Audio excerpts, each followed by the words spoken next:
Hello my dear students, welcome in this class. मेरे प्रिय छात्रों, कल हम लोगों ने अपनी क्लास में भी और अपने पहले एपिसोड में मैंने आपसे उस व्यक्ति का परिचय कराया था जो व्यक्ति करुणा, उदारता और प्रेम भावना का एक साक्षात देवदूत था। एक विदेशी था, लेकिन इस भारत की धरती से उसका इतना लगाव था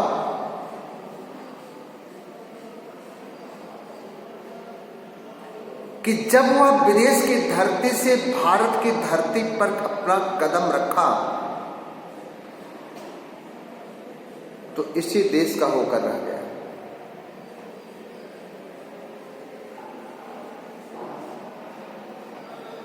लगभग 47 वर्ष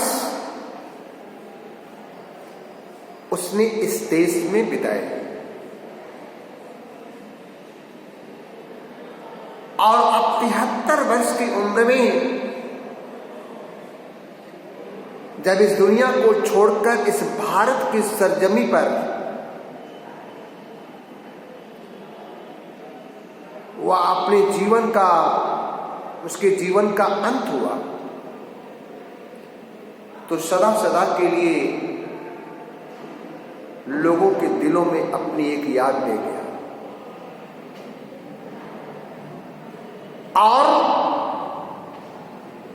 दुनिया उसे मानवीय करुणा का एक अवतार मानने लगी।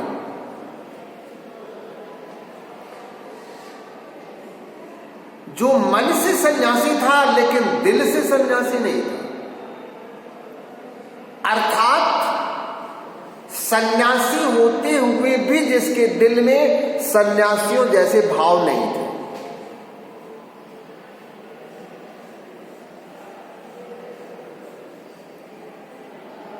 आपको मैंने कल इन सारी बातों पर विस्तार से चर्चा की थी। इस चैप्टर के लेखक सर्वेश्वर दयाल सक्सेना जी को उनका सानिध्य 35 वर्षों का मिला था। 35 वर्ष उनके साथ गुजरा है लेखक का और इस 35 वर्षों में उन्होंने उनके जीवन का संपूर्ण अध्ययन करके ये लेख लिखा कि फादर कामिल बुल्के वास्तव में मानवीय करुणा की एक दिव्य प्रतिमूर्ति थे। वह मानवता के सच्चे पुजारी थे। उनके दिल में समस्त लोगों के प्रति प्रेम का भाव था। मानव मात्र के प्रति उनके दिल में असीम करुणा और प्यार भरा था। अपने हर एक प्रियजन के लिए उनके दिल में अपनत्व का भाव था। अपने आशीर्वचनों से जो दुनिया के लोगों के दिलों के दुखों को दूर कर देता था, जो साक्षात प्रेम, करुणा, दया, परोपकार की प्रतिमूर्ति था, जिसके दिल में इन सारी भावनाओं की एक दिव्य चमक थी, ऐसे व्यक्ति के लिए मानवीय करुणा की दिव्य चमक शीर्षक एकदम सटीक बैठता है। आइए उसी महामानव के बारे में हम आप जानें। लेखक ने अपने इस चैप्टर का प्रारंभ उनके जीवन के अंतकाल से किया है। एक श्रद्धांजलि प्रकट कर रहा है अपने इस पहले एक्सटेट में दिल दुखों से भरा हुआ है, क्योंकि 35 वर्षों का संबंध था और 35 वर्षों का संबंध टूट गया।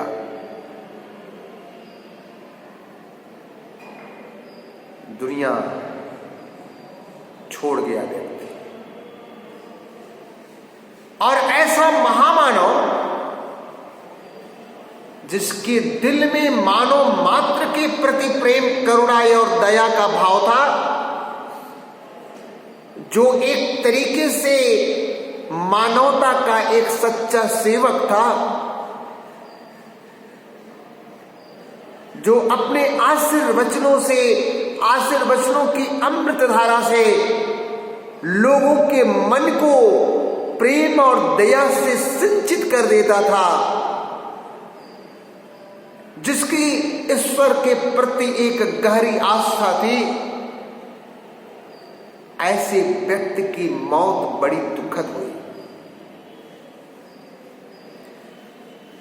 ऐसा व्यक्ति जहरबाद नामक रोग का शिकार हुआ।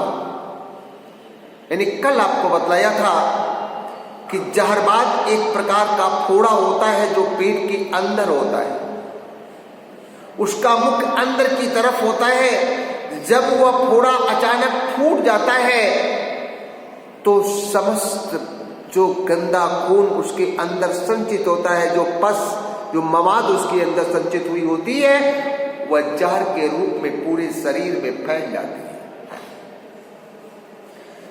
मनुष्य को भीषण कष्ट होता है, असीम यातना का वो व्यक्ति शिकार होता है और तड़प तड़प कर उसकी यह लीला समाप्त होती है।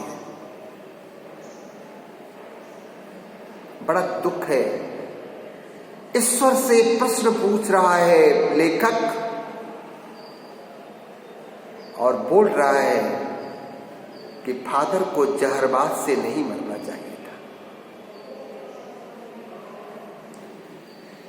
जिसकी रगों में दूसरे के लिए मिठास भरे अमृत के अतिरिक्त और कुछ भी नहीं था, जो दुनिया को अमृत, अपने प्रेम रूपी रस, अपने अमृत वचन प्रदान किया करता था, उसके लिए भगवान ने जहर का विधान क्यों कर दिया? यह सवाल मैं किस ईश्वर से पूछूं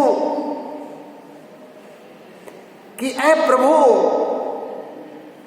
मानवता के इस सच्चे सेवक को तुमने इतना दर्दनाक अंत क्यों दिया? उसका क्या कसूर था जिसने दुनिया को मुस्कान दी, जिसने दुनिया की दुख दर्द को अपना दुख दर्द समझा, जो एक सन्यासी था। सन्यासी की मौत तो ऐसी नहीं होनी चाहिए थी। ऐसे सन्यासी के लिए आपने जहर का विधान क्यों किया? मैं किस ईश्वर से पूछूं? मेरे प्रिय छात्रों, लेखक का मन अत्यंत व्यथित है, वह अत्यंत दुखी है, क्योंकि उसका अपना एक प्रियजन, उसका अपना अभिन्न मित्र दुनिया को छोड़कर जा रहा है और उसकी दुखद मौत जहरबाद जैसे एक भयानक रोग से हुई है। आगे वो बोल रहा है कि जिसके रगों में दूसरों के लिए मिठास भरे अमृत वचन थे, प्रभु की आस्था ही जिसका अस्तित्व था, वह दिन इस यातना की परीक्षा, इतनी कठोर यातना तुमने दी ऐसे व्यक्ति को, और वो भी उसके उम्र की आखिरी दहलीज पर दी। यदि कभी बीच में दिए होते, जब उसके शरीर में युवावस्था थी, जब उसके शरीर में रोग से लड़ने की क्षमता थी, ऐसे समय में यदि तुमने इस प्रकार का रोग दिया होता तो सोचा जा सकता था कि उसके कर्म में कहीं ना कहीं कुछ कमी होगी।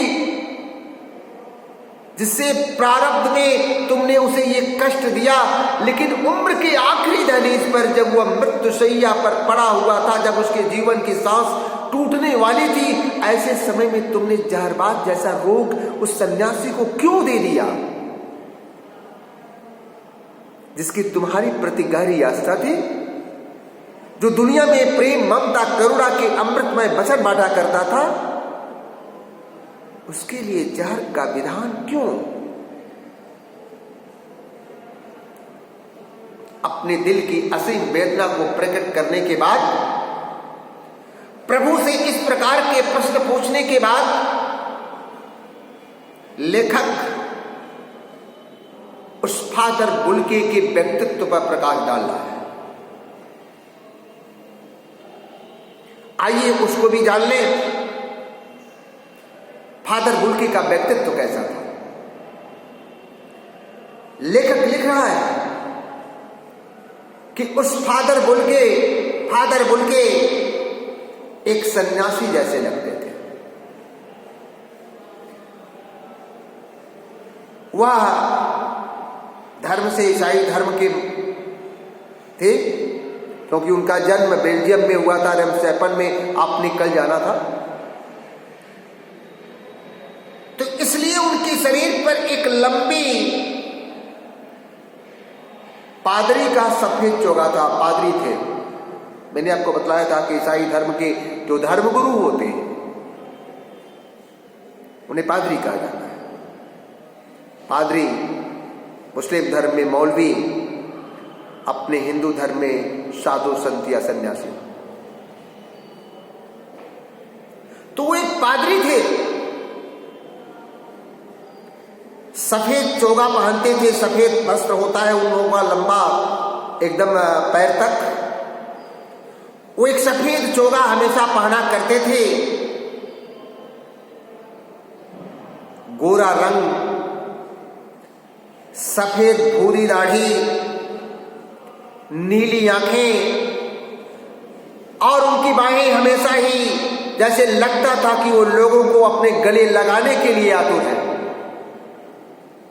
ऐसा महान व्यक्तित्व था फादर कामिल बुल्के का। एक बार फिर से आप फादर कामिल बुल्के के व्यक्तित्व को अपने स्पष्ट रूप से अपने दिल दिमाग में बसा लीजिए कि फादर कामिल बुल्के एक सन्यासी थे। उनके शरीर पर हमेशा लंबा सफेद पादरियों जैसा चोगा दिखलाई पड़ता था, वस्त्र दिखलाई पड़ता था। गोरा रंग, सफेद भूरी दाढ़ी और नीली आंखें तथा उनकी बाहों को देखकर लगता था, उनके फैली बाहों को देखकर लगता था जैसे वो किसी को गले लगाने के लिए हर पल आतुर रहा करती हैं। ऐसा महान व्यक्तित्व था फादर कामिल बुल्के का। लेखक आगे लिख रहा है कि मैं 35 सालों से इसका साक्षी हूं। अर्थात लेखक का और फादर कामिल बुल्के का एक अंतरंग संबंध था, एक गहरी दोस्ती थी। प्रयागराज में इनकी मुलाकात हुई थी उस परिवार संस्था में, जिसको आगे मैं आपको बताऊंगा कि सर्वेश्वर दयाल सक्सेना जी की उनसे भेंट वहीं पर हुई थी और 35 वर्षों से अर्थात उनके मृत्यु के समय तक उनका संबंध उनसे बना रहा।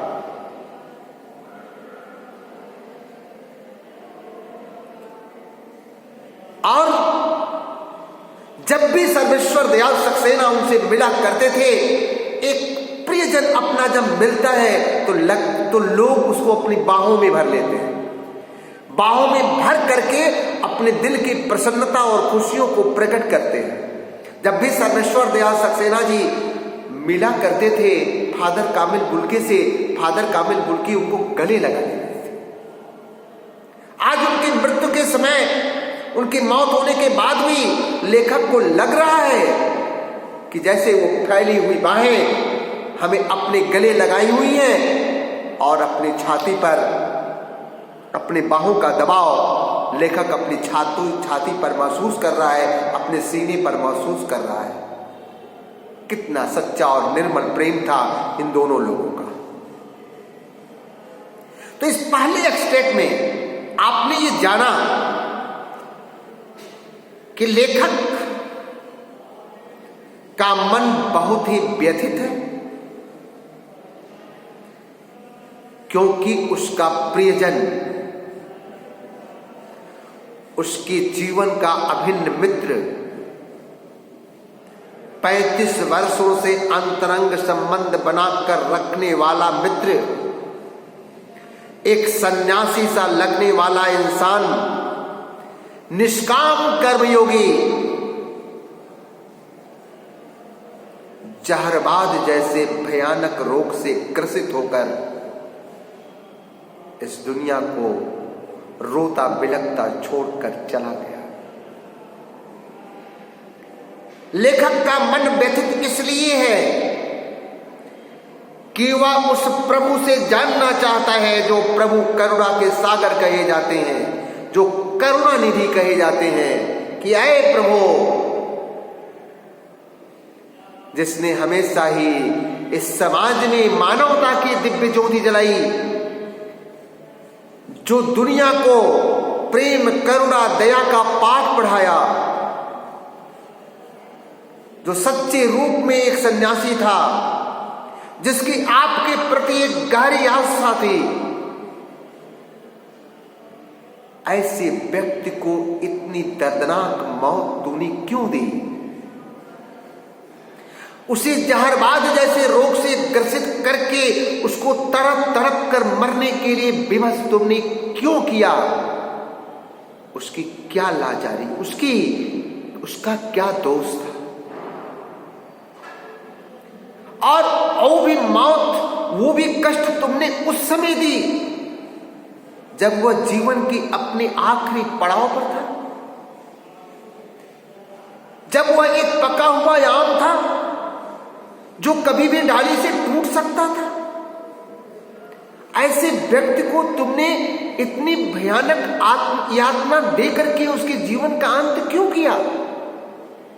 अरे तुम्हें ये दर्द यदि देना भी चाहिए था तो उसकी जवानी के दिनों में दिए होते, जब उसके अंदर रोग से लड़ने की क्षमता थी। लेकिन जीवन के अंत समय में तूने ऐसा दर्द क्यों दिया? निष्काम कर्मयोगी, एक सच्चा सन्यासी, जिसके शरीर पर हमेशा लंबा सफेद चोगा पादरियों जैसा दिखता था, गोरा रंग, सफेद भूरी दाढ़ी, नीली आंखें, जिसके संपूर्ण व्यक्तित्व की परिचायक थी, जिसकी बाहें, खुली हुई बाहें हमेशा लोगों को अपने गले लगाने को आतुर थी। ऐसे व्यक्ति को तूने इतनी दर्दनाक मौत क्यों दिया? आज उसको श्रद्धांजलि अर्पित करते हुए मैं अपनी छाती पर उसकी खुली बाहों का दबाव महसूस कर रहा हूं।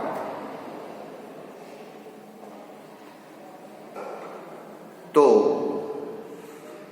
ये थी आज की बातें, लेखक के मन की पीड़ा, जिसको मैंने आपको बतलाया। उम्मीद है कि आप फादर कामिल बुल्के के संपूर्ण व्यक्तित्व से परिचित हो चुके होंगे। लेखक की पीड़ा किस रूप में दिखलाई दे रही है, इससे भी आप परिचित हो चुके होंगे। आगे के एपिसोड में फिर से आपसे मिलने का वादा। मैं आपका प्रिय आपसे विदा ले रहा हूं। नमस्कार।